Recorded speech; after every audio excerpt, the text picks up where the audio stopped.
what you are.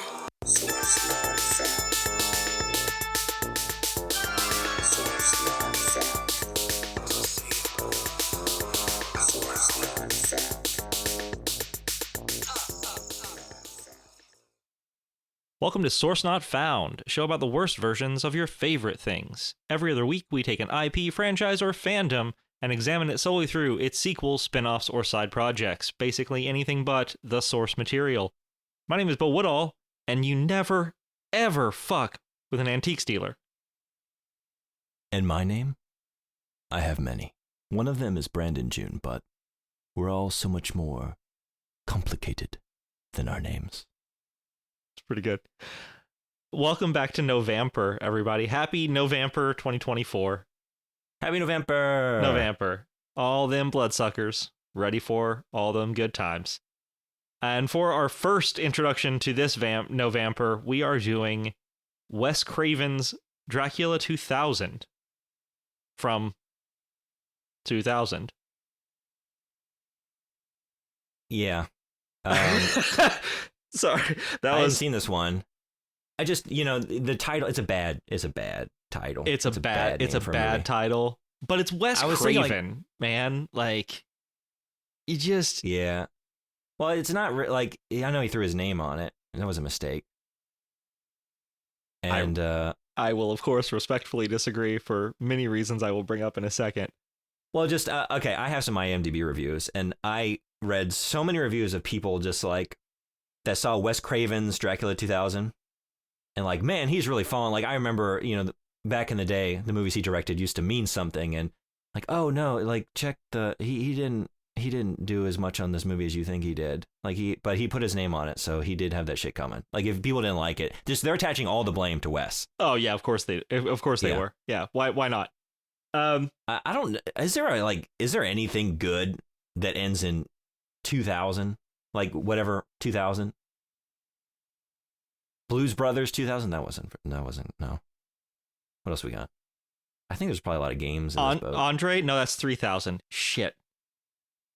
Heavy Metal. Like, I think it's Heavy Metal 2000. Maybe there aren't that many. I was trying to think of like sequels that use 2000. Maybe more in the game space. SimCity 2000. Is that the best? Is that the best it can be? Maybe. Fantasia 2000. Right? Okay. We're looking better. Let us know. Yeah. Into the show. What's your favorite 2000? Hit us up in those comments. Probably mostly sports games. So I'm not going to forget, since we're doing a movie this month, to do my normal homework. Like, I fucking did that halfway through. What did we... 13 Ghosts. Yeah. So we've got Dracula 2000 released December 22nd of 2000. So it's almost Dracula 2001. Right there at the cusp. Plus, this is a perfect Christmas movie.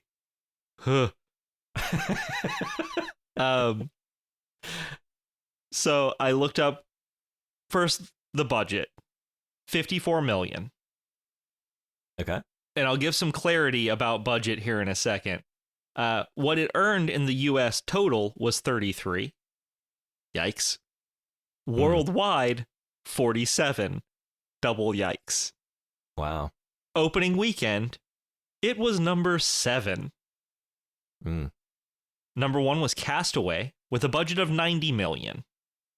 I want to give a little more ideas of how budget works for movies. Because I feel like you could say a movie was made for $54 million, but like, you don't really know what that means. I don't. I just kind of nod most of the time. So big number. So Castaway was made for 90. Number 2 was What Women Want with Mel Gibson. Number 3 was Family Man with Nicolas Cage. Number 4 was Jim Carrey's How the Grinch Stole Christmas, which was made for $123 million. Then number 5 was Miss Congeniality. Number 6 was Emperor's New Groove. And number 7 was Dracula 2000.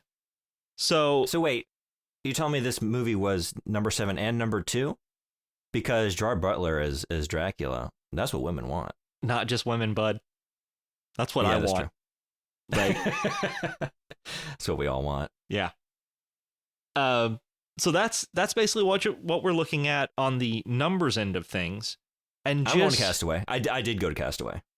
I went to The Grinch, I went to Miss Congeniality, and I went to Emperor's New Groove. But no Castaway. Wow. Yeah, I mean, I've seen it, but I didn't see it in theaters. So, before we get into why Brandon probably hates this movie. Not as much as you would. I keep hoping I will find a movie other than Ever After that you genuinely enjoy. I'm going to do a quick plot summary. This is pulled from IMDb. Yeah. In the Millennium version of this classic gothic horror, we find Abraham Van Helsing, who has tangled with Count Dracula in the past, working as an English antiques dealer. Simon is a vampire hunter in training under his apprenticeship. Not true. Van Helsing and Simon travel from London to New Orleans to rescue Van Helsing's daughter Mary from the family's lifelong nemesis, Dracula. Mm-hmm. Most of it's there. I like the they missed out on the fact that Dracula is released by some tech thieves, and the fact that Simon has no idea what the fuck he's doing the entire time. Yeah, because he's not an apprentice vampire hunter. He's a fucking antiques acquisition agent or whatever. I guess you could say he has about 3 minutes of apprentice vampire huntering. Like, there's a brief window of time that overlaps with Van Helsing still being alive. Okay, yeah, okay. And clear about what they're doing. And then him just not being an assistant, but actually oh, okay, then I'll try and learn from you. And then just Van Helsing's dead. So yeah, he's for a little bit. He's technically an apprentice, but not long. Not long. So I'm going to be completely upfront and honest, and I'm sure you're not surprised. I had a fucking blast watching this movie, man. I had a really good time. Yeah. It was... I don't know if I could have asked for more of an early aughts, late 90s fucking horror movie. Oh, it's aughts as hell. Being called Dracula 2, this is the only movie I can think of that its title fucking sums up exactly both what it is and when it was made. I totally agree. But also, as I was watching it, I was thinking, I don't think we needed to call it Dracula 2000. I think you could have just called it Dracula, featuring a soundtrack by Linkin Park, Disturbed, Powerman 5000, Static X, Godhead, Head BE, System of a Down, Saliva, and Taproot, and people would have been like, oh, so Dracula 2000. Yeah, as soon as the credits started rolling and I heard fucking Linkin Park, I was like, "Oh, baby." Oh man. Take me back. Man, I'm in a hot topic right now.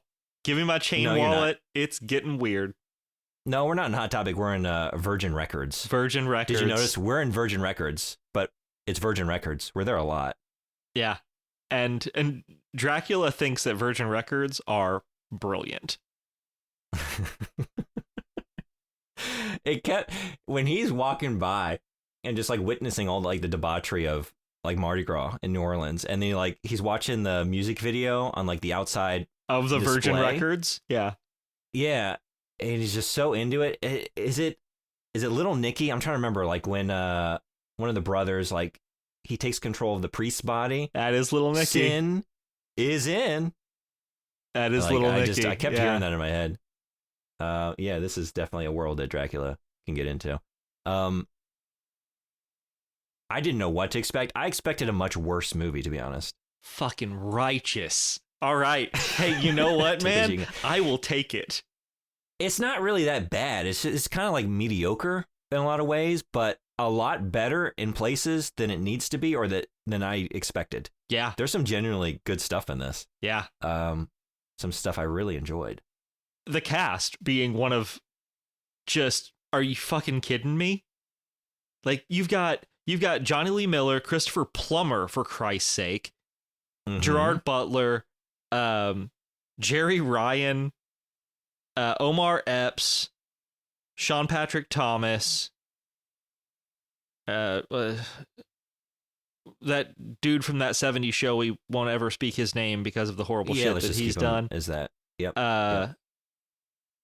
It's and Shane West from League of Extraordinary Gentlemen. I'm sorry, are you leaving out vitamin C? Did you just leave off vitamin C? And her breasts are also proudly prominent in this movie. I like that some of them, I didn't know where this movie was going a lot of the time, and like getting introduced to the thieves at the beginning, like, oh, these are some of our protagonists in the mix here, and then like so many of them just like eat shit. They all die so fast. So like, I like that. So fast. I didn't know where we were going for a couple legs of this movie, and that was fun. It was fun to kind of like not know. It gives just you be along for the ride. I don't know. It gives you that really fun kind of 90s and aughts horror thing where like most of the body count is racked up in the first 15 minutes of the movie. Mm-hmm. Mm-hmm. And then the rest is a little more horrific when it comes to like the tension and a little more jump scares and stuff like that. But like, man, those thieves all eat shit real quick. Yeah, in pretty gruesome ways. But even like once they've pulled off the heist and take Dracula's coffin onto the plane, like you mentioned some of the horrific stuff coming later, but man, like one of the first moments, like, oh, I might like this one actually. I'm gonna at least like some things about it. It's that shot of that 70s fucker, like in the back cargo hold, like trying to pry open the coffin and failing, and then just sort of like frustratingly like throws the crowbar or whatever it is, and it's just reclined up against the coffin. Right. And the camera's kind of like pulling away as he's reclining there, and you see the fog like flowing out and filtering around him. Like, that is a very cool shot. That is a very creepy shot. And then Dracula shows up, and he's actually kind of scary. Yeah, yeah. He's creepy. They did a great job with him. Yeah. I have two things I want to say. One, we forgot to call out a source not found staple. Now. Oh. Lachlan Monroe from Freddy vs. Jason. The dude that goes and gets electrocuted. Oh, yeah. Yeah, he was one of the thieves. He's the guy he's the first person to die in the movie. Oh, he's one of the first faces I recognize. Like, I know you. Yeah, we've seen you before. Favorite. Yeah. Well, you're not going to last long, are you? No. Nope, you didn't. Sorry, bud. You're dead already. And two, have you ever tried to use a fog machine? Yeah. No, I've used one. Can you get it to like curl around, like just stay on the ground and not disperse? I guess I haven't really tinkered with it that much then. No, we have tried. Yeah. I have tried a lot. It's not easy. And just hats off to the art designer, effects division, or whoever did the fog in this movie, because there's a lot of fucking fog and it's all done well. So now I need to watch it again and just like eagle-eyed look at the credits like for Fog Chief Man Fog Coordinator. Yeah. best fog boy.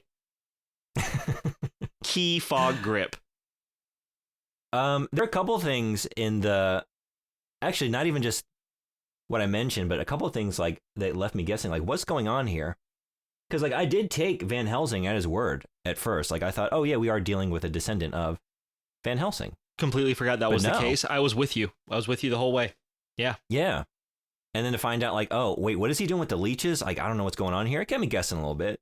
And then come to find out like, oh, he's sustaining himself off of Dracula's blood filtered through leeches that is keeping him alive. Like this is the Van Helsing. That's He's been here the whole time. I like that. I like that a lot. I like that a lot too, although I have some questions. Okay. So he fathered Mary. Uh-huh. How old is he? Oh, he robbed the cradle, something fierce. No, but I mean just like how old should Van Helsing be? I meant to do the math and I forgot. Math boy, do you know? Like what? Well, okay, so at least like 100 and... So Simon says at one point he's been protecting that coffin for 100 years. Okay, yeah. So that put him around like 170? Okay, that's what I was thinking. Because I was thinking like what, he was in like his 50s or 60s? Yeah, so let's just say an even 150. Okay. And it'll probably be north of that, honestly. So is he dropping a couple of those leeches down below? You know, because like probably to be that, like to have that virility at that age, like most of us would be shooting blanks. Like he's Van Helsing, good on you. I was trying to come up with some sort of joke involving Viagra and vampires and combining the two words, and it doesn't work. It's not good. I don't like it. But Yeah, listeners, but I there's did. something there. Listeners, I tried. It was in my head. I was trying. I'm watching him, and he was thinking on it. Like a little blue leech. He's got like his chin resting on his hand. He's pondering. Yeah. Just think. Just know there is a joke there, and fill it in with something that sounds good. I was just thinking about the fact that he pulls the regular leech and injects it into his arm, and then he pulls a much smaller, bright blue leech and just slides it right down his pants. Yeah. And this is this where we start our sponsorship or like our ad break for Blue Chew? Yeah, it would fit in very nicely right now. Yeah, they would love that, I'm sure. So how did you feel? Okay, I don't want to get to the big twist at the end yet, because I do feel like it's a pretty decent sized twist for the whole Dracula lore. But let's wait on that for a second. How did you feel about flow? Because I thought the movie actually moved pretty well. I did too. Yeah. I thought Mary was like we have some big actors making big choices in this movie, and our main protagonist, being Mary Van Helsing, is making no choices. Honestly, I wasn't crazy about either of our protagonists. Like, Simon didn't really do it for me either. You I just fucking close your goddamn mouth, Brandon. I didn't think there was much to him. I will fly out to Japan right now and just give you a nice little tap on the face for talking bad about Johnny Lee Miller. Nah, I mean, I'm not talking about like bad about him. I just didn't think there was much to his character. There was nothing really interesting about him going on. Yeah, that's fair. Like, his motivation for everything is like, I owe everything to Van Helsing. I was an assistant.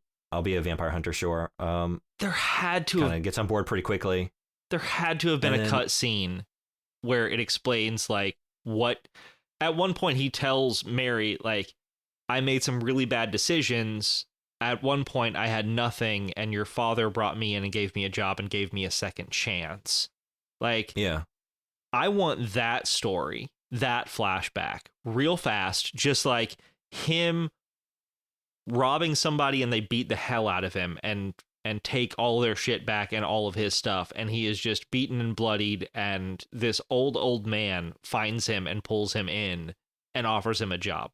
Like, there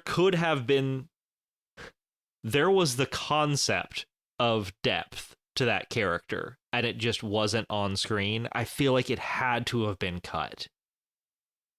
Yeah, that would have helped, I guess. I mean, the thing is, I understand all that. I understand, like, they do tell you the backstory. I just didn't really feel much about it. Maybe, like, having, like you said, something filmed where I can, I don't know, go on that journey with that character a little bit more. Just, like, if I think about Simon as a character, like, what is he? Like, what is he really bringing? Like, he's not really funny. He doesn't really do, like, one-liners. It's not, like, he's not hamming it up, but he's not, like, interesting enough or, like, cool enough. Like, he doesn't have it on that metric. He's not, like, a badass protagonist. Like, what is he? Like, he's not really checking any boxes for me. He's just sort of there. He's checking the same amount of boxes that any male protagonist in a slasher film that we have watched thus far has checked.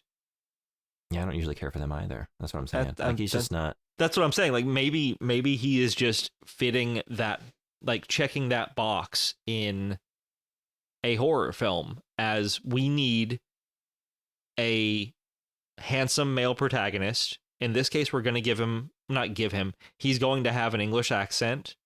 We're going to give him a really cool silver stake launching gun that has a breakaway fucking short sword in the handle of it, in the stock of it.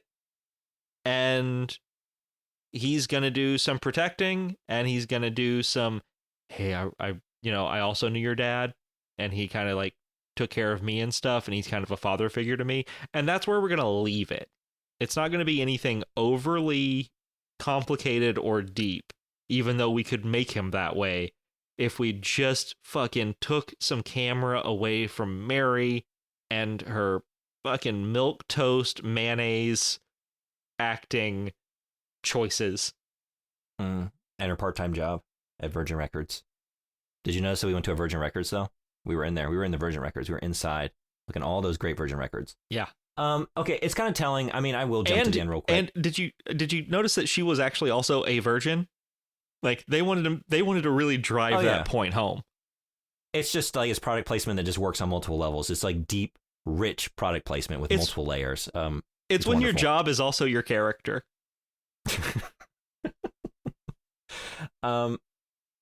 So I will jump to the end real quick.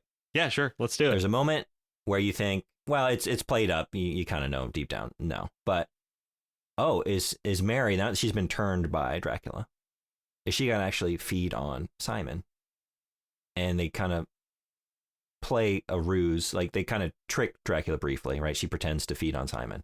He pretends to be hurt by it, to make them think that she is fully in his thrall.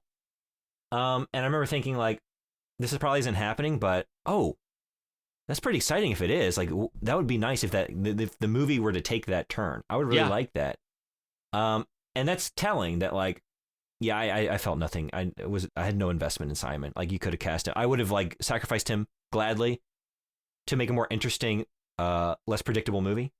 No, that's fair. That's kind of telling. Yeah. See, I just see he didn't do it. I would have rather had a story about, you know what, kill off Simon, like, do like another twist there, like the protagonist you think is the protagonist, like he gets dispatched. I tend to enjoy it when a movie does that. It really fucks with me. Keep Van Helsing going. Like I would have watched him for. And then 90 minutes. Van Helsing is trying to, like, get revenge for the murder of his apprentice / kind of like surrogate son or something like that. And reunite with his fun. daughter, and that's a way more satisfying conclusion than the sort of romance. I couldn't give a shit. No, it wasn't. It wasn't a pseudo romance. It was basically the end of Blade. Like, I know who I am now. I have to hunt fucking vampires, and I've got Johnny Lee Miller to help me. I am Mary Van Helsing, and I'm gonna keep my dad's fucking vault going and watch over the ashes of Dracula, and anything else that comes out at night that goes bump, I'm gonna fucking take it down, because suddenly I have character. That last 15, 20 seconds, I was thinking, like, oh, did they think this was a franchise in the works with her as the... And I mean, there are some sequels. I have not watched them. Have you watched them? I have not, but there are 2 sequels. Yeah. And they both feature neither of those actors. Okay. And nobody else from this film. But they do have Jason Scott Lee in them. One of them has Rutger Hauer. Jeez. So and very confusing naming conventions. Like, you go from Dracula 2000 to just Dracula 2. That's why I thought they were, like, unrelated. Not just Dracula 2, Dracula 2 Ascension. Okay, yeah, no, that clears it up. Thank you. You're welcome. I'm here to help. You never ascend on the first go. So obviously, yeah. This is a problem that I have that I'm pretty sure you've recognized through the films that we have watched. I very easily get attached to actors based on characters that they have played in the past. You do, yeah. Johnny Lee Miller is certainly one of those. Yeah, I can tell that's going on here because I don't know what you're seeing in this movie with him.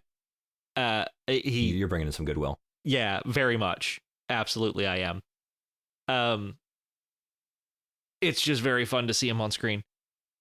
But okay, let's talk about the big twist. Okay. And I want to hear how we feel about this, because I genuinely thought it is a clever way to approach the Dracula mythos. I thought it was brilliant. Yeah. I thought it was so smart. It was like on our episode last year, the roundup of favorite things of the year, when I was talking about Vampire the Masquerade and some of the twists on vampire lore that universe makes, where it takes it back to Cain and Abel. You can listen to our episode if you're curious about more, or just read some of that good lore. It was one of those moments for me. Like, oh, what a smart, interesting reconceptualization of this mythos, and tying the silver to Judas because of the pieces of silver. Oh my God, that it was right there. All these years it was right there. That's so smart. I thought it was absolutely a great move. And it fit well. It fit every version of how they see Dracula in this film. Every weakness he possibly has, every weakness that vampires possibly have, can go directly back to Judas, which, by the way, spoilers, Dracula is Judas. Yeah.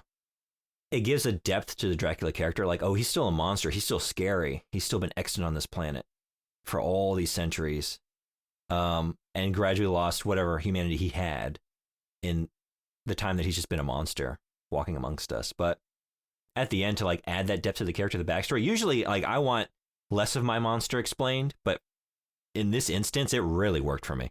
Yeah. Okay, wait. So I was thinking about this, right? Okay. It ties it up so nicely.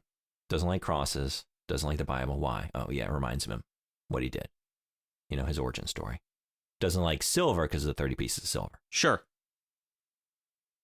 Did Jesus, whenever we were hearing about him, like, producing loaves for, like, the multitude, loaves of bread. Yes, Dracula is bread? gluten-free. Oh, no. what? Oh, garlic bread. Is it all garlic bread? The garlic. Why garlic? Is that what they were eating at the Last Supper? It was Italian night. Yeah, I mean, they were in Rome, right? Or the Romans are the ones who did the bad stuff, so they were Italians. Yeah, so they were bringing in that. Well, yeah. Do you think they were eating Roman cuisine at the Last Supper? Hey, I want to go ahead and, like, let's all enjoy our last time together here. For us all being alive by eating the cuisine of those who are about to absolutely wreck my shit. Yeah. It's a bold choice. But that garlic bread, I mean, how do you turn that down? Wait, was Jesus the original? If that's the case, was he the original, like, endless breadsticks and oh my God, Jesus is Olive Garden. Yeah. A chain restaurant ordained by God himself. Okay, anyway, so garlic, we don't really get that, but that's what I'm thinking. Peter, Matt, Luke, Mary, Judas, don't worry. Unlimited pasta pass, baby. I got you. Just finish your bowl, it'll refill. You want some more wine? Looks like water to me. Nope. That's a lovely Cabernet. I mean, there is that one famous, there is that one famous part in scripture where he turns and says, one of you will betray me, but when you're here, you're family. That's perfect. Okay, so anyway, I loved, that's very smart. It's a smart way to just like justify all of the vampire weaknesses, right? I really like that choice. Man, I'm sorry. I'm fucking stuck right now just thinking that right like in my head at the Last Supper, it's just covers of popular songs by Michael Bublé, and that's it. Yeah. I would make more references, but I haven't been to an Olive Garden in, dude, I don't even know, over a decade for sure. Maybe longer. Oh, fuck, that's very funny. I like that it leaves my imagination just going wild, like, oh, man, so, wait, the Vlad the Impaler stuff, we're just, like, throwing that out. Maybe not, right? Like, all the lives he could have lived in the interim. You know what I mean? Like, think of all the things. He could have been anybody. Almost like a, like in The Stand, you get this with, like, Randall Flagg, but just, like, this recurring, like, archetype of this wanderer, you know, that like shows up in different cultures over time and like manifests as different things and might be like written into the cultural mythos and might be misconstrued as different monstrous beings depending on like their own folklore. I love that idea. It's all Judas, but he just like manifests in different ways through different cultures over time. I mean, it's basically the opposite of a hero with 1,000 faces, right? Like it's you're the monster with 1,000 faces. It's you can have the wandering king in like Gilgamesh, Arthur, you know, going back through all of these different mythos of different heroes, but at the same time, there's always got to be a villain to meet that wandering king. So introduce the wandering monster, right? Yeah. And in this case, our wandering monster is Dracula and Judas, and who knows who else he has been. All we do know is that he has been in the coffin for 100 years. But before that, he was just going wild, right? I would imagine so. Yeah. So I have an interesting question. At least I think it's interesting. He had around 1,700 years where he was walking around relatively free, right? Mm-hmm. Yeah. Why didn't he convert the whole fucking world?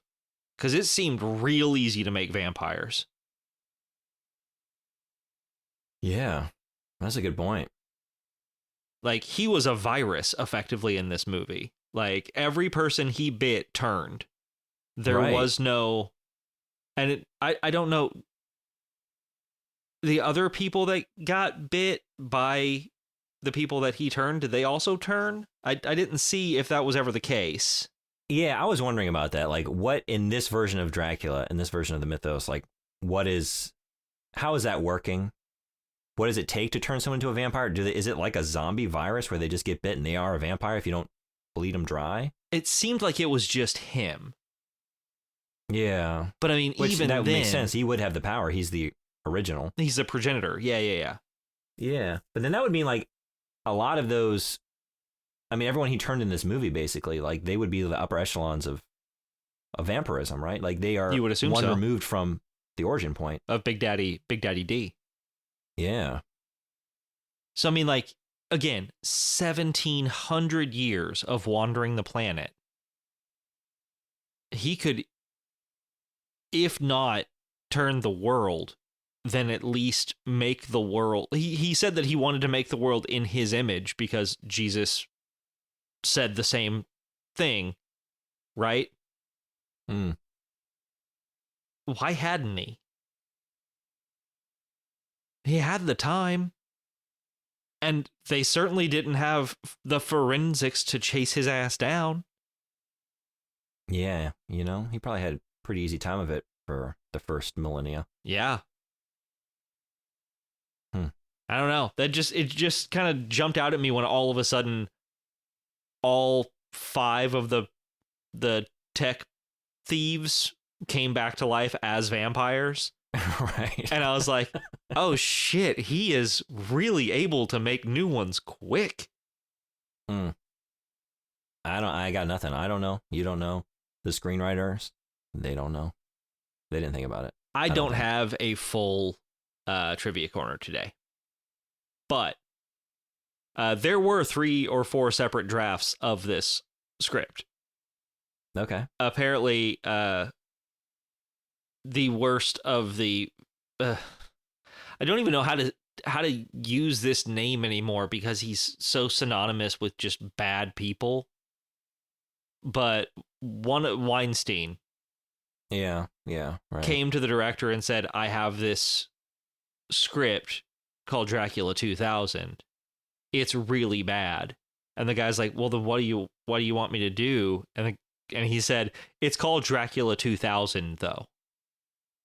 Like, that was the reason this movie was made. Not because it had a good script, but because the title was Dracula 2000. Which I guess in 2000 or 1999, like, that's fucking cool. Yeah. But they had... Somebody else rewrote the script, and it was a little bit better. And then somebody else took it, scrapped the whole thing, and rewrote it from the bottom up. And that's what we saw on the screen. And supposedly, it is head and shoulders better than the first one was. That makes sense, though, because there's a lot of different movies rolled into one. And I think that's why it, in some places, is better than I expected. In other places, is kind of mediocre. And it's because, ultimately, like, what does it want to be? Sometimes it wants to really, like, ham it up and be campy. And there's some very funny dialogue. I mean... Omar Epps, dude. The tech vampires. I said, I'm sorry. Yes. Like...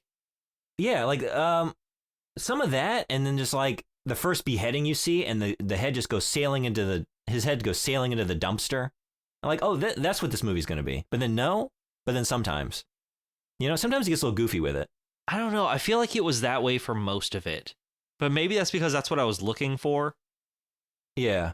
No, I mean, I agree. I guess I just mean some places played it up. Like, when Lucy brings Dracula to her house, and he's, like, following her up the steps, you know, and getting in real close, and, like, you're feeling the sensuality. And it's the line I referenced earlier, like, oh, we are so much more complicated than our names. And then it's Lucian. I was named after the Peanuts character. Like, that's a very funny line. It's a very good line.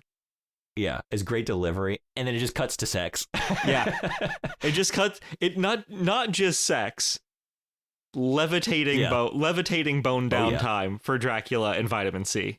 Oh, they're mind freaking. Yeah. They are Criss Angel mind freaking hard. Yeah. And then you get Gerard Butler's O face, and it's manic. And just like that span of like 2 minutes there or whatever it is very fun and very funny. And then like other places, I guess I just saw a lot of opportunities where it gets kind of generic and kind of mediocre. There's not like a lot of camp to it. It's a little more straight laced. And I thought like, well, maybe they should have just leaned more into that vibe and really gotten goofy with the whole thing, you know? I think every scene that has Gerard Butler is campy in this movie. There are times he swishes his trench coat. Like he lands on the top of a fucking mausoleum or something and just tosses his trench coat behind him. And it's like, man, you are making choices and they're all good, bud. That's true. You're doing great. I had a lot of fun. I think he's good. He's very good in this. It looks like he's having a great time doing it. Yeah. And I can't blame him. It looks like it looks like it's a good time. Just the costumes and the weird sensuality every now and again. Mixed with just like, I don't know. Everything about what he's doing is a fun time for me. I agree. And that's kind of what I'm getting at with our protagonists. Like, I had no fun there. There was no fun to be had with them, but I had a lot of fun with Dracula and Van Helsing and even some of the peripheral characters. Like, man, Selena just is chewing the scenery, but just like she was chewing the scenery hard. The interrogation room where she's just sort of like dangling, like lean forward. Yeah. Like and just like hanging there, like taunting the cops on the other side of the mirror. Oh man, that's very good. And just like that was a cool scene. It felt weird, I guess, because I didn't expect the line. But she's flirting with the cop behind the mirror and actually comes up and whispers to the mirror, "I can see your cock in your pants." And I was like, I did not expect to hear cock. I did not expect that word in this film. Selena, you dirty dog. Get it, girl? That was a good one. Yeah, that whole harem of the three that he turns. Yeah. They really play that up a lot. Selena, Vitamin C, and 7 of 9. Like, it's just a good time. That's another great scene. Them filming out by the swamp, the bayou, whatever, where they are. I mean, this is a moment like Van Helsing's like walking through the airport and seeing the footage from the newscast. It's just like, oh, they are just showing the pilot bizarrely lashed to the yoke with radio cable and bound in twisted pipe. Just like, this is the goriest newscast I've ever seen, and is supposed to be playing. And it was if you have children near you or are sensitive viewers, you may want to avert your eyes. No, you want to avert your fucking eyes. Like, yeah, all of you at the Delta terminal with children, just I don't know, put a hand in front of their face like we're playing this for all to see. It's real gory. But the shot where she's taking it again and again, like her intro to the newscast or like the promo bit, and she keeps like flubbing the lines, and you're watching through the cameraman, and then you just like see her grabbed by some force and like her net getting slit open, like, and there is a moment like, wait, what? And they're like, oh, right, because you're focalizing through the camera. Yeah. It's not picking up Dracula. Dracula's like, there's some great, it's campy, but then it's like actually in the, like, to change the circumstances a little bit. Like if this were a slightly different movie, that would be horrifying in itself. Yeah. That or like Mary coming into her house and like another one that sticks out to me is the phone, the landline phone, just like out in the hallway. And then she's looking at it and then just gets like pulled into the bedroom by way of its cord. And like a couple things like that, like, this is actually genuinely, potentially horrific, not in the current context of the movie. I'm having too much fun. It's too goofy. Yeah. But that shot really works. Well, I mean, we've had discussions about certain objects being horrific on their own without necessarily something like that is attached to a line that is also a method of communication. Mm-hmm. And it being pulled away from you. Yeah. Is horrifying. Yeah. Like in this case, yes, it is clear plastic see-through phone and in a very campy, funny situation. But like, that's an object that can provide a certain level of fear. Yeah, there's some really good sections of this movie. I think, do we go from that? I'm trying to think, is that right before, there's a moment where she exits the bedroom, I think it is. And she's like in this long hallway with all these red billowing drapes. Curtains. Yeah. Just some amazing like sets and like shots in this movie. Like sort of like a dreamy, there's like a scene of her in front of the red curtains, like, oh, I just feel like I'm in like the Black Lodge in Twin Peaks. Yeah. Like some of that stuff, like with the colors here, or like a Dario Argento film or something like that. Like just really bold, blood red colors, visually arresting imagery and like color palettes. Man, there's just, I think I like this movie more than I thought as I'm talking about it. Yes! I mean, I left it thinking like I really like some of that. I did Overall, I don't think I would ever want to watch it again. I don't think I had that much fun, but I had some fun, man. I had some fun with this one. I watching it before recording this episode. My first thought was, I think Brandon will actually like this one. Like, there's enough stuff here that is fun, and there's also enough stuff that's making some very smart intellectual moves. Yeah. And yes, there's a bunch in it that does not work.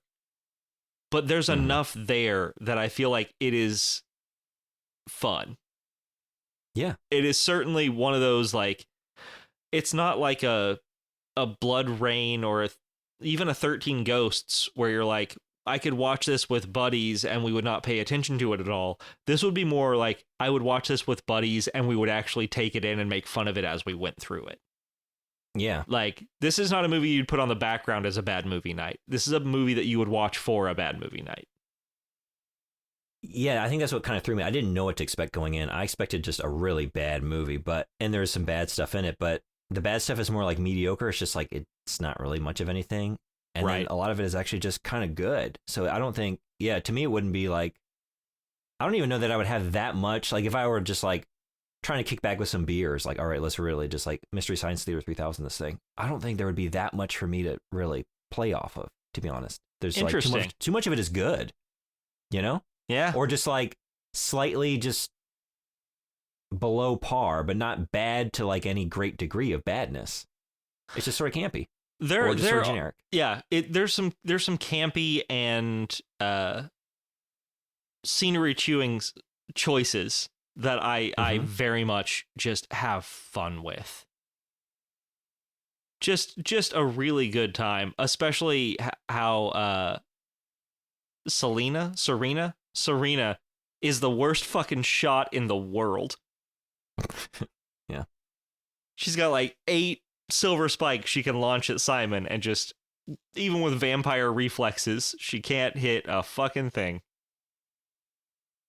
I mean, I'm looking through my notes here, and it's like, yeah, most of the stuff is stuff I liked, Some of the shots I've mentioned. I loved the blood pooling into their eyes. They look creepy. The vampires, even though it's campy, even though I never really feel scared, I never feel that on that level. Again, in a different context, looking at your visual design, vampire, you would be scary in a different movie. And I love that. I love when like I can look at a campy, fun movie that's getting goofy with it and just pick out stuff on the screen like, oh, but that actually is like earnestly scary. Yeah. And in a different movie would be frightening. Yeah, I don't know. It also, I mean, the movie gave me an idea. Like, if this podcasting thing doesn't work out, I think we should just go into leeches. I think we should. Oh, well, there's that. Or I was just thinking, just pick up a part-time job at the Virgin Records Mega Superstore thing, because they seem to be very accommodating. Just employees come in and out of there with like no pushback. Like, hey, I got to take off cover for me. Oh yeah, you're good. Oh, where's Mary? Where's Lucy? Oh, she had a hot date, so she just left early, and we're cool with that. Virgin, certainly, the Virgin Corporation definitely understands. Who are we to stand in the way of like human flourishing? Like, if we hear you have a date, like Richard Branson himself descends in his private jet and just like escorts you over. Gives you some advice along the way. Here's the thing: they embrace work-life balance, and that's just a beautiful thing to see. Yeah, I like that. They also seem to pay their workers a living wage, because Vitamin C and Mary live in a really nice place. Yeah, in New Orleans. They're in like prime Mardi Gras Central. Yeah, like, and they're in like a brownstone. Inconvenient. And it's just them there. Although they inherited it, right? Wasn't it her mother's house? Because she mentions like, oh, it was very Catholic. Still it was property more tax, Catholic. dude. Like they have expenses they have to pay. You know, electric. That place probably does not get great like temperature control. So AC and heat, especially in a New Orleans summer, woo, those bills are pricey. Oh, man, I don't know what the fuck I'm talking about, dude. And it, no, I mean, New Orleans in August, it's, oh, God. You are wading through the air. Yeah. It's rough. Yep. So, yeah. Takeaways. Virgin good. Virgin's good. Huh. I don't Well, want to say that phrase. Brandon. Hey, we're actually a very Gerard Butler, not a virgin, but very good. We are a sex positive podcast. There is no judgment at all. But virgin's good, apparently, says Brandon June. Print that, put it on the VHS box right on the front. Cut it, print it, roll it. The end. Right next to Peter Travers, or whatever Rolling Stone had to say about this one. Virgin's good. Virgin's good. Roger Ebert, 2 thumbs up, Virgin's good. Ebert and Roper both agree this movie has not gotten laid, and we like it. We love it. I found some other people who like it. Some Good. who love it. Some Like who I said, hate it. I do not have a trivia corner for this one. There was not much in that boat. So I am. There was a lot in the IMDb boat. Oh, bring it on. I found some goofballs this week. I really did. What are we starting with? How about a 1 out of 10 from Gin and Tonic, September 2nd, 2001? Mad, Bad, and Dangerous to Rent. Please don't waste your time. This movie rehashes the worst of Bram Stoker's Dracula, Van Helsing. That's in parentheses. Anne Rice's Vampire Lestat, parentheses, rock music and silly biblical references. And Blade, parentheses, high-tech toys. Fuck this I guy. really like Sorry. Sorry. Fuck that guy. That's mostly like what I needed to read on this one. That is one of the weirdest takes I've ever seen. But yeah, Dracula's good except for that fucking Van Helsing character. What a fucking nerd. What? I love Blade except for the badass tech shit. Except for Chris Christopherson and the cool weapons. Yeah, he makes the weapons, I use them. And I, as the audience member, just yawn. Less of that, please. What? Man, this guy just insulted everything I love about vampire movies. I really like vampire movies and novels, and there are many out there that are very good, but not this stinker. Not even the soundtrack helps it, mostly because the movie resorts to ridiculous, scary classical music rather than the kick-ass metal that some reported. Only a few times did I hear any metal. Mostly it was tortured violins. Avoid it like garlic and crucifixes. What? I heard so much butt rock, so much new metal. The only time I heard violins was when there was a literal fucking drop on a record when Van Helsing put a record on. That when he was injecting himself with Dracula blood filtered through a leech. That was the only time I heard violins. The rest of the time it was 5-finger fucking death punch or whatever. Powerman 5000. Sure, that too. Yeah, sure. 5,000 finger death punch. I wanted to start with that one because that is going to sort of set the stage. Tone. I have a lot of weird takes on this one. There were some just weird takes. I'm genuinely upset at gin and tonic. I love a gin and tonic. I hate that gin and tonic. I would imagine, like, what is their take on gin and tonic? Like, oh man, gin and tonic, but I hate when it's carbonated. It's like it brings all the worst parts of a gin and tonic. The gin, parentheses, juniper, and the tonic, parentheses, carbonation. And the citrus, parentheses, lime.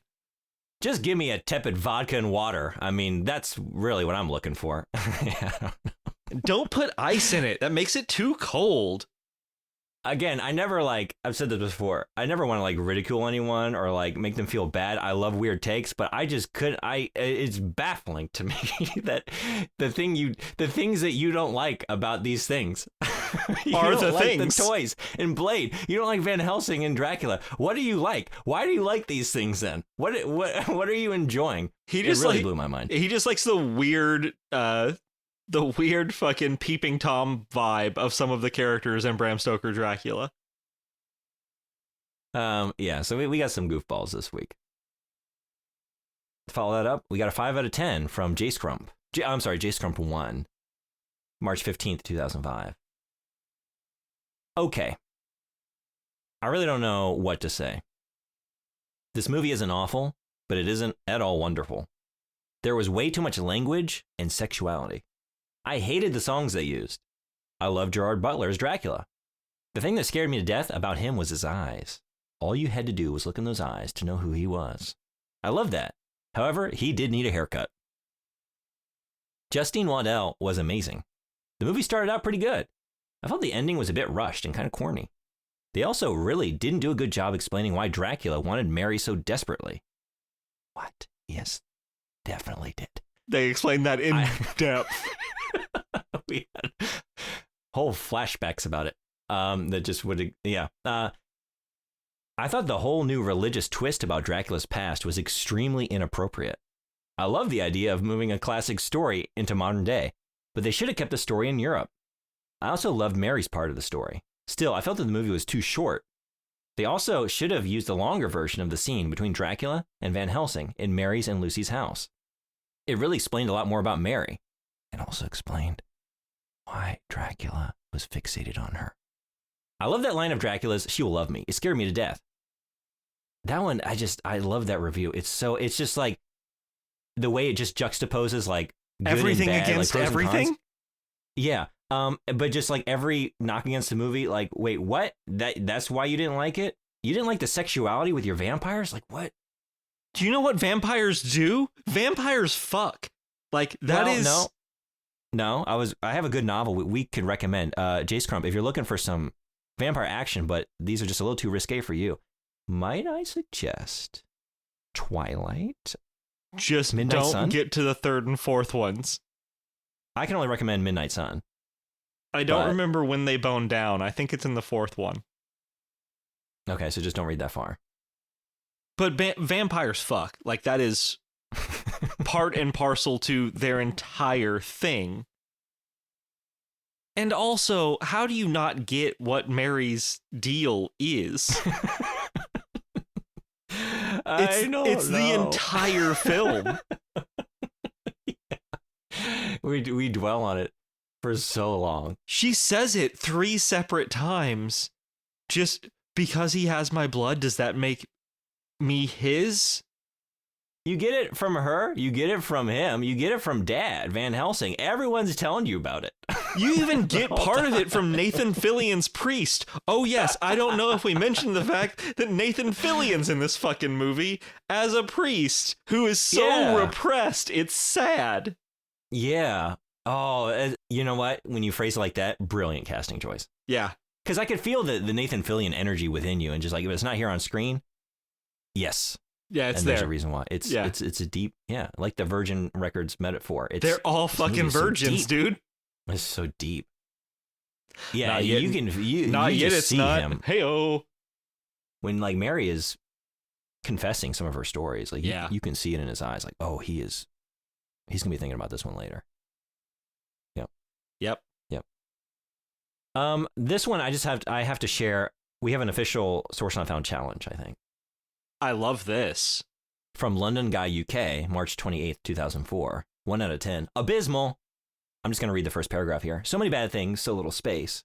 There are probably less successful castings in a movie, but right now, I can't think of any. In fact, if you know of a less convincing Dracula ever in movie history, then please email me and let me know. Should we start drafting that email? What do you got? Luke Evans. Who was Luke Evans? Dracula Untold.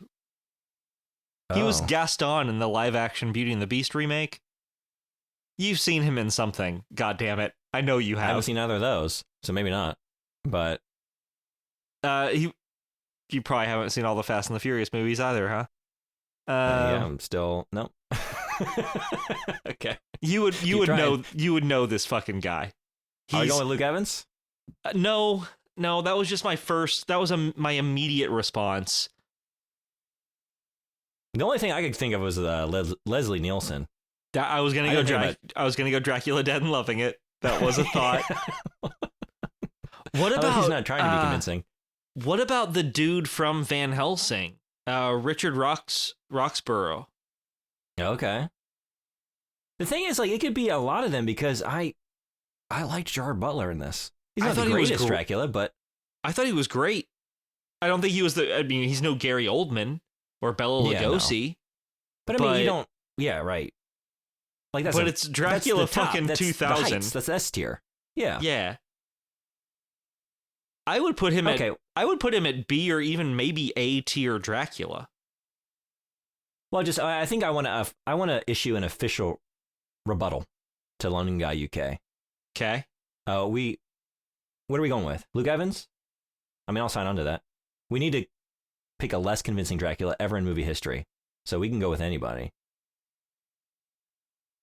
But they have to have been cast as Dracula. Right? We can't just pick fucking Frankie Muniz. Has he been Dracula?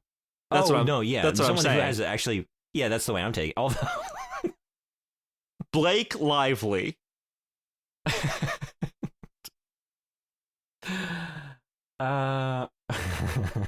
No, yeah, that's.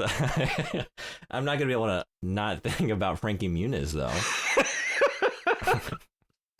Dracula in the middle, baby. Let's Dracula get it. In the middle, yeah. All right, let's just say Luke Evans. I mean, but we got some. I mean, you can do worse. You can do worse. You can do a lot worse than Gerard Butler's version of Dracula in this film. I would even go maybe Dominic, what's his name, from Blade Trinity. Oh, okay. Yeah. I don't really remember much about Blade Trinity. It's probably for the best. Yeah.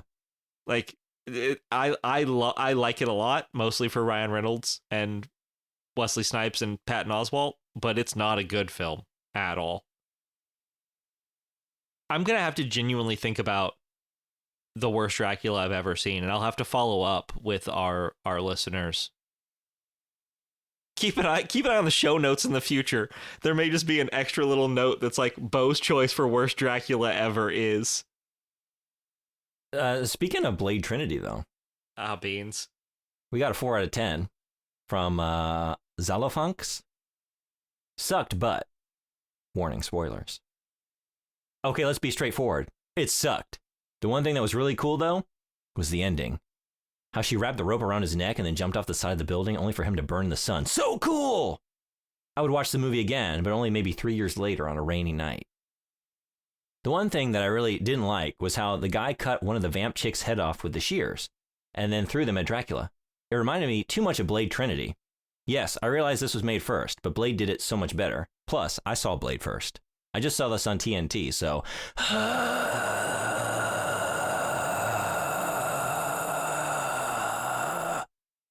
I don't know what else to do. It's just like 4 lines of H's. Okay. I'm going to keep this brief. I had so much hope when he said my favorite part was the end of the movie, because that's when you get the Judas twist. And yes, that is the best part of the movie. They do an incredible job of bringing that whole thing around. But no, just being like, I'm going to wrap a rope around his neck and he catches fucking fire. Arson, baby. Let's...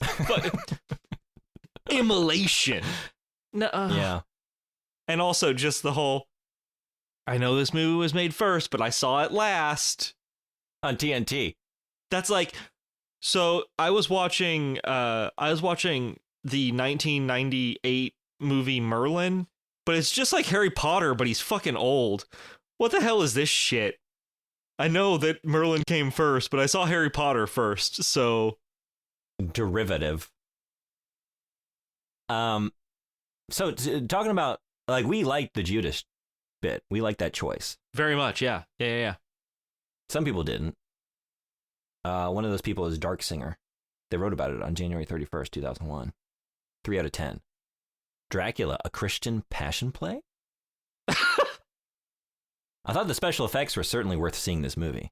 The acting wasn't even bad. But when they had Dracula be Judas Iscariot and had him seek forgiveness at the end, I just about threw up. I don't have any problem with people being Christian, even though I'm not one. But when Christians take a time-honored piece of literature like Dracula and try to warp it into something to meet their ends, I get kind of upset. This movie is just Christian propaganda, Beau. This movie is just Christian propaganda. This Dracula 2000 is woke as fuck. How did you watch that movie and think, yeah, this is the Christians trying to push their agenda? What? Where? When? I mean, it's like a smart choice to tie it back, but I did not at any point feel like, oh yeah, no, this is trying to like proselytize. Quite the opposite. I feel like this could be very offensive potentially to Christians. All right, I got one more. All right, hit me. This is a very special review. I got so excited when I saw the very first line of this review. Part of me was like, wait, no, it can't be. Is it? Yes, and it was. Sometimes, okay, so when I go looking for reviews, I mean, this movie had like 400 reviews. Now, I don't read all of them, but I read a lot of them. And I go digging because some of the gems are buried deep. You might recall one of our people who've been listening to the show for a while. They might. You definitely do. A certain review called I Love the Woman in Blue from Tom Canariel 17760. I am aroused right now. Just to refresh everyone's memory. Mortal Kombat, the movie 1995, we found this gem. I Love the Woman in Blue. It was 12 months ago that I said this out loud as Sonya Blade first runs into Jax. I behaved this way because it was the result of the hot Happy Meal, a tonal evolution that was instigated by magic. And that's it. Well, as I was deep in the depths of IMDb reviews, I found a certain title of a certain review that starts The Woman in Blue, the sideshow to the main event. And I couldn't help myself. I had to scroll down to see the author, and it is indeed Trocan Mario 17760. Written December 19th, 2020. Fucking beautiful. A paradigm within the identity politics mirror scheme, every so often as a constant in terms of the inevitability of the every so often showing up. In this instance, the Woman in Blue's red door. In Dracula 2000, this red door shows up. Or at the very least, a copy of this red door shows up. Pops up. Let's go back to the second sentence. Every so often as a constant in terms of the inevitability of the every so often showing up. A time which is a constant in terms of the inevitability of time existing. Inevitability doesn't conflate with constant. That's what I take away from the paradigm's description. That was the first thing I took away from the paradigm's description. In looking at the whole sentence, one can be forgiven for thinking that there is conflation, although in Dracula 2000, one isn't forgiven. One is crushed to death with spikes. Why the comparison? For one, it correlates with the art of imitation, death via not understanding. Next, however, there is the Woman in Blue, Sandy Hook. She is a role model. Let's be a bit risky. Hook relates to crush, and Sandy means a loose hook. Hook relates to the art of swinging, and in this instance, Selena swings in the hospital, and there is a second sentence's AIA inference. Back to philosophy, the constant of the pop-up. The truth is that the translation of the second sentence is right and wrong. One for philosophy, front to philosophy. The Woman in Blue is the sideshow to the main event meaning, which is a translation of the second sentence being right and wrong. The victims of this are Peekaboo, God, Samantha Wozile, the Almighty, and the Master of the Universe, Mason Detry. Mason Dertry? Mason Dertry. Maison d'etre. It's the meaning of life. This is the point where I think like a piece of classical music where you're not really sure, like, do I applaud or not? I'm just going to go ahead and give you a little bow here. It's done. Oh, it is done. It is done. Yeah, it wasn't clear. How could it be? How could it be? Is he the first AI? I don't know what to make of this one. Okay. I felt like this was like me watching the movie Tenet. Like, okay, I think I understand, like, Christopher Nolan, you're very smart, and you do some kind of heady stuff in the past, but I always kind of, like, could get it by the end. You know, like, Memento, it's kind of a mindfuck the first time you see it, but okay, I'm with you. And then I watched Tenet, like, whoa, I think you're very smart, yes, but what did I just watch? What did I just read? So this actually reminds me very much, when I was in grad school, I went to this place in Arizona called Casey Moore's. It was an oyster bar, but they also had this really big bar on the outside that was all Irish. You know, your Guinness, your Jameson, your Tullamore Dew, the whole thing. And we would go there for late night beers and whiskeys and shots on occasion, and then we'd walk back to our place. So one night I was there, I ran into a dude who was wearing a beret who was on mushrooms. and he was a triple major: English, history, and I want to say it was philosophy. English, history, philosophy, triple major.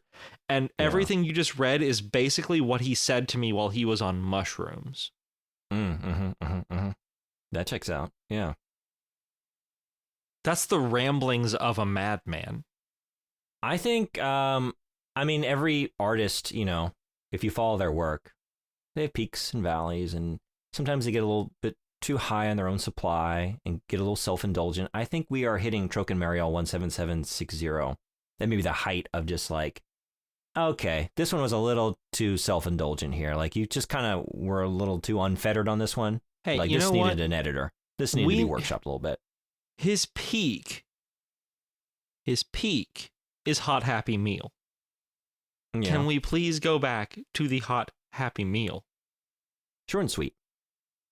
But I was so excited to just see him again. It's not like I searched this reviewer and like looked at what else they had written. I just found it out in the wild, like, oh, a recurring character in the Source Not Found universe. I'll be keeping an eye out for you in the future. I'm not going to look to see what else you've written. I just want it to be a nice, hot, happy surprise in the future when I just Can start you scrolling please and never see say that series of words again?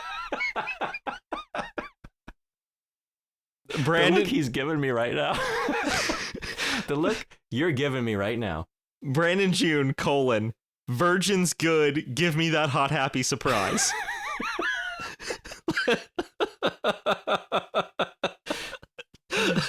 We got room. We got still a little bit more room on that VHS box. Let's fit it in.